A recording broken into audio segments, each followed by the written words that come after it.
হরে কৃষ্ণ, জয় রাধে, জয় নিতাই। জানতে সনাতন জানাতে সনাতন ইউটিউব চ্যানেলের পক্ষ থেকে আপনাদেরকে শুভেচ্ছা ও স্বাগত।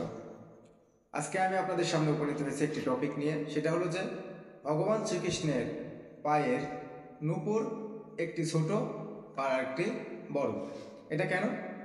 সাধারণত নূপুর তো দুইটাই একই সমান হওয়ার কথা ছিল, কিন্তু ভগবান শ্রীকৃষ্ণের একটি পায়ের নূপুর আপনারা লক্ষ্য করলে দেখবেন অনেকটা বড়, আর একটি পায়ের নূপুর অনেকটা ছোট। এর মাহাত্ম্য এর মাহাত্ম্য একটাই যে ভগবান কোনো ভক্তের চাওয়া পাওয়া না পূর্ণ করে থাকতে পারে না। ভগবান যে প্রতিশ্রুতি দেয় সেটা ভক্ত ভক্তকে পূরণ করে দেয়। তার আমরা যদি একটু পূর্বে যাই, ক্রেতা যুগের ঘটনা। ক্রেতা যুগে যখন মা সীতাকে রাবণ হরণ করে নিয়ে গেল, তখন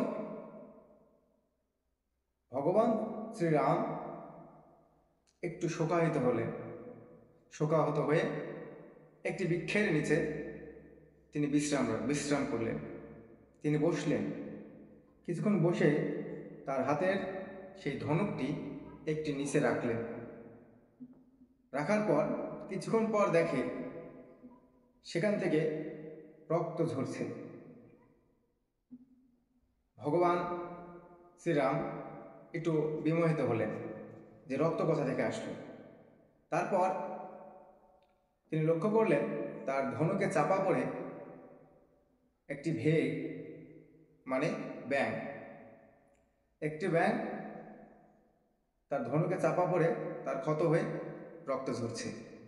তখন ভগবান সাথে সাথে সেই ধনুকটিকে তুলে ব্যাঙকে বলল, তুমি কে? আরে ব্যাঙ, সর্প যখন তোমাকে ধরে তখন তুমি তো চিৎকার করো, তাহলে আজকে আমার ধনুক যখন তোমার উপরে চাপা পড়লো, তুমি একটি বারের জন্য চিৎকার কেন করলে না? তুমি যদি একটু চিৎকার করতে তাহলে তো তুমি এই আঘাতটা পেতে না, তাহলে আমি আমার ধনুকটি সরিয়ে নিতাম। তখন ব্যাঙটি বলল, প্রভু,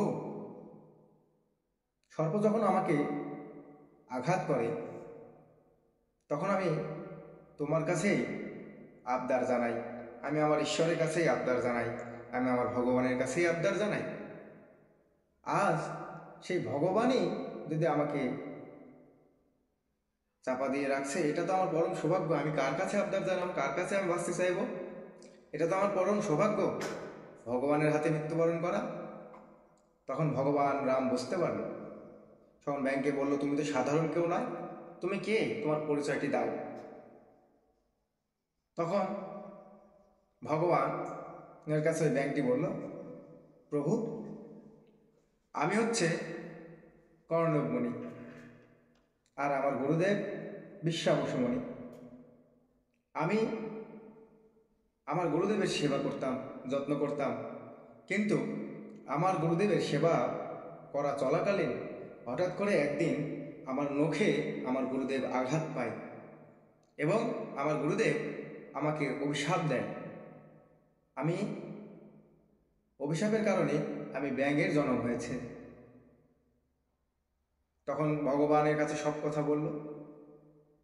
তখন ব্যাঙের সেই ভক্তি দেখে ভগবান খুবই খুশি হলেন এবং বললেন, তোমাকে আমি বর দিতে চাই, বলো কর্ণ, তুমি কি কি পেতে চাও? তখন কর্ণব মুনি বলল, আমি আর আমার গুরুদেব সারা জীবন আপনার চরণের সেবা করে গেছি, তাই যদি আজকে আপনি শুধু আমাকে নয়, আমার গুরুদেবকেও যদি আপনার চরণে রাখতেন তাহলে আমি খুশি হতাম, আর এটাই আমার চাওয়া প্রভু। তখন ভগবান শ্রী রামচন্দ্র বললেন, মর্যাদা পুরুষ রামচন্দ্র কি বললেন, যে ঠিক আছে, তথাস্তু, কিন্তু আমি এ জন্মে তোমার আবদার আমি পূরণ করতে পারবো না, তাই আমি দাপরে হব গোবিন্দ। সেই সময় তোমাদের গুরু শিষ্যকে আমি আমার চরণে রাখবো নূপুর হিসাবে।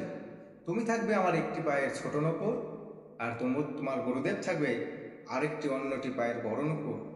সেই থেকে ভগবান শ্রীকৃষ্ণের এক পায়ের নূপুর ছোট ও আরেক পায়ের নূপুর বড় হয়। হরে কৃষ্ণ।